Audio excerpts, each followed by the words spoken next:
Hi, everybody. Welcome to Nonprofit Finance. In this class session, well, the first two class sessions, we're going to be talking about altruism, which is a fundamental aspect of nonprofit organizations, and how it intersects with economic understanding.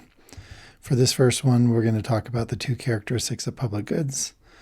We'll talk about how to know the difference between three different kinds of altruism, not comprehensive, but three that I want you to know about. And then know and understand the significance of the Nash equilibrium in questions of altruism. So let's talk first about public goods and what they are. All public goods are goods that people have access to because of two attributes. Public goods are, first of all, non-rival. And what that means is you can't consume a public good in a way that meaningfully reduces it so that there's less for others. A good example of this is oxygen in the air. You can't breathe enough oxygen to diminish it for anybody else. And so it's like a public good. Another good example of this is like national defense, for example. We have the military in the United States that defends our nation. I don't consume national defense in a way that meaningfully reduces it for anybody else. And so that's another example of a non-rival public good. So my consumption doesn't reduce it so that somebody else cannot take advantage of it. The other attribute of public goods is that they're non-excludable, which means you can't artificially keep others or prevent others from consuming the good. An example of this is like an aerial fireworks display, like Stadium of Fire in Provo every year. I mean, you can pay for a ticket to get into the stadium, and then you get access to a bunch of stuff that is excludable. The concert, any other performances, dancers, whatever, and any of the fireworks that happen within the stadium. Those are excludable because you have to pay a ticket to get access to see them. But the aerial fireworks, the ones that are shot up high in the sky, there's no way to keep people from seeing those, and so that makes that a public good in the sense it's non-excludable. Now, the truth is that very few public goods are perfect public goods, meaning that they're perfectly non-rival, perfectly non-excludable. It's just that in practice, they have these effects. So let me give you two examples. A public park is one. Public parks are considered public goods, even though there is an amount to which it's not non-rival, because people could fill up the space in a public park so that other people who come won't have space to spend time in the park. And it's also not true that public parks are non-excludable, because there are ways in which people are excluded. For example, there are curfews at parks. So, parks are often limited to daytime hours. And so we still, despite these limitations, will consider a public park a public good because they exhibit these attributes to a sufficient degree that they qualify for the way we think about public goods. Highways are another good example of this. If you were to drive on I-15, you're doing it because you have a driver's license. People who don't have a driver's license are not allowed to drive on I-15. So even though there's some excludability there, we still think of it as a public good. And obviously I-15 can fill up with traffic, which also means it's not purely non-rival, but most of the time, if you want to drive on I-15, you have access to it, even though other people are using the roads too. And so public goods don't have to be perfect in these attributes to be considered public goods. What's interesting about nonprofits is that many of them produce public goods even if their explicit day-to-day activity is not a public good. And here's a picture of an old-time soup kitchen. A modern-day version of this would be a food pantry or food bank. And those are goods that don't, like providing food through a food pantry is not an example of a public good, because it's certainly not non-rival. Food pantries run out of food. It's certainly not non-excludable. You typically have to qualify because of income or other reasons to get access to a food pantry. But the argument here is that nonprofits still provide public goods, even if their activities are not explicitly public goods. And it comes in the form of creating other benefits that we all take advantage of. Food pantries, for example, reduce crime in the communities where they operate. And a reduction in crime is non-rival and is non-excludable, because everybody gets to enjoy the benefit of living in a safer community. And so we're going to talk about other examples of nonprofits and kind of test this idea where even if nonprofits are providing private goods, are they creating public goods for the rest of us to enjoy? Okay, one of the ways that public goods are funded is through altruism, and I want to talk about how public goods relate to altruism and other funding mechanisms. One of the ways that we fund public goods is through taxes. And so taxes pay for our roads and highways, taxes pay for our public parks, and all the other things we've talked about as examples of public goods so far that are government provided. Another way to create a public good that's really kind of a quasi-public good is through pooling. And pooling is different than taxes because with taxes, people are forced to pay into the public good because government has the legal ability to force people to pay taxes. But then the idea with taxes is everybody enjoys the public good that's created if it's funded through taxes.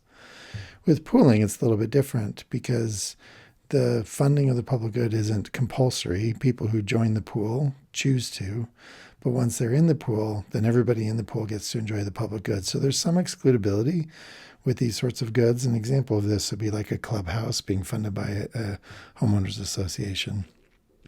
And so here you have voluntary funding, but you also introduce some excludability so that not everybody gets access to it. You have to chip into the pool to get access to the public good. But then the third arrangement of this mechanism of whether or not it's compulsory and who gets access is altruism. What's interesting about altruism is it's a voluntary form of supporting public goods, meaning people are choosing to donate or not. But the access to the public good is not excluded in any way. And so altruism is an interesting source of a public good because some people are funding it for everybody, but those some people are doing it in a voluntary way. So this would be the example of maybe somebody, making a big contribution to build a museum that's then open to the public.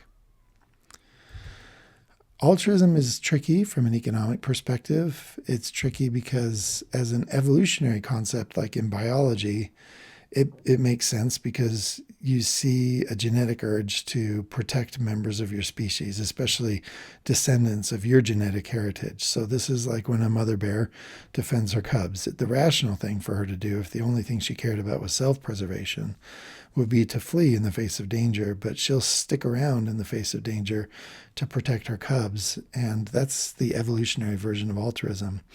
And we see this across all living species, some form or another of altruism. Prairie dogs, for example, will take turns scouting out the area. And if a predator comes into the area, the prairie dog who's scouting will chirp to draw the predator toward them so that everybody else in the prairie dog community can be safe. And so that one prairie dog takes on extra risk to protect everybody else. And that's an example. That's another example of evolutionary altruism. The problem is that human beings don't always value promotion of the species, even though we behave altruistically. And so it's harder to know how to model this, especially because a fundamental assumption of economics is self-interest, the idea that we act in rational ways to promote our own interests. And it's hard to model for altruism when you assume self-interested decision-making. This has been a problem in economics for centuries. If you go back into classical economics, I have two quotes from that era that illustrate what we're talking about. One of those quotes points out that, and I'm going to paraphrase this one, it says that no matter how selfish we think someone is, that person is, doorbell. No matter how selfish we think a person is, that person probably has somebody in their life that they care about. And in fact, that person's happiness requires the happiness of somebody else, even if the only thing they get is the pleasure of seeing the other person be happy. And that's just an interesting, point to make. Everybody, no matter how selfish we think they are, probably has somebody in their life whose happiness is important to their own happiness. It's certainly true for all of us. But so we have this instinct to care about the happiness of others. But the reality is, if we just went around life just relying only on the benevolence of other people, saying, hey, will you do this generous thing for me? We're not going to get very far in life. Instead, we're more likely to prevail if we can interest their self-love in our favor, basically convincing them that it's in their interest to do something for us. The idea is triggering self-interest in a way that triggering somebody else's self-interest in a way that benefits us. And that implies a market economy, right? You do that when you go to the grocery store and pay for groceries. You're convincing the grocer that it's in the grocer's interest to sell you groceries in exchange for money.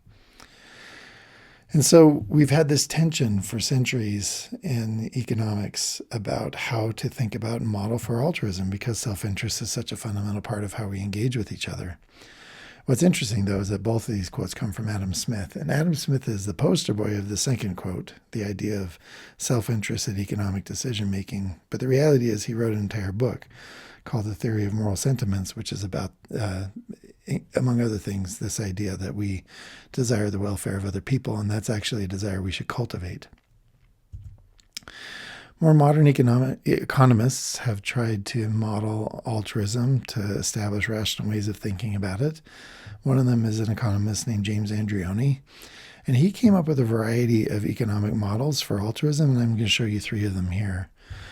One of them that he came up with, and this comes from philosophy, is the idea of pure altruism, where you give without any personal benefit. You're giving for the sake of having given. And we're going to talk about manifestations of this, if it even exists at all.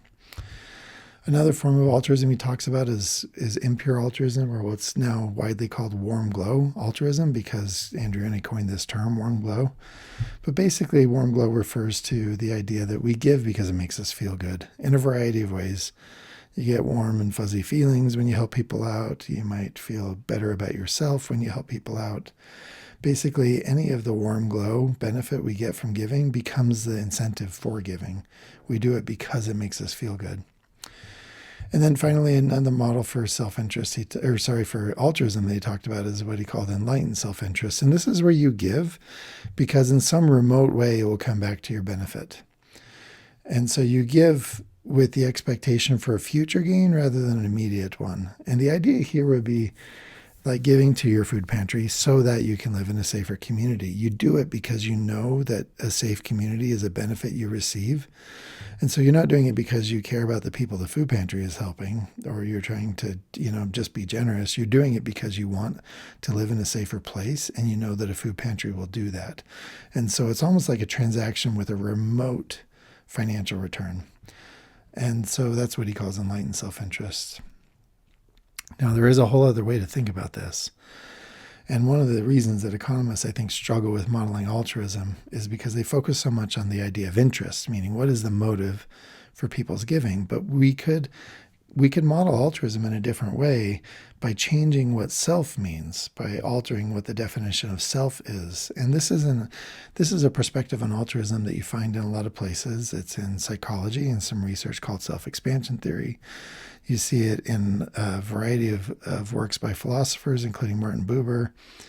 And it's this idea that we are more than just our immediate selves. Like when we think of self in the West, we tend to think of self in a very narrowly drawn circle like this. But most of us incorporate self or define self in a way that incorporates others that are dear to us. Like, for example, with family. So I'm a father because I have children. I'm a husband because I have a wife. These are ways that my identity is tied up into other people. And so to say that I act in self-interest would include them because they are part of my identity. And this gives a broader explanation as to why we behave altruistically. And of course, we don't have to limit our circle of self to that. We could stretch it to include all of humanity. And this is an idea we'll discuss quite a bit more in class together. One of the interesting economic challenges of altruism, is the fact that altruism creates the opportunity for free riders. We talked about how altruism funds public goods that everybody gets access to, but the donors choose willingly, which means you can also choose not to donate, and therefore you don't give to whatever is funding the public good. Andreoni did another paper on this, which was really interesting. And he's modeling the Nash equilibrium problem as it relates to altruism. And you remember from either an econ class or if you took my negotiations class, we talked about the Nash equilibrium and how it occurs when nobody can be better off by changing their strategy.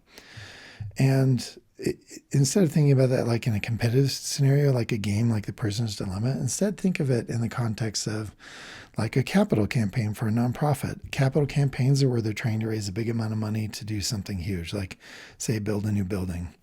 And Andreani gave this example. He said, if you looked at these two capital campaigns, which would you rather give to? On the left, we have a capital campaign that's trying to raise $40,000, but has already raised 10.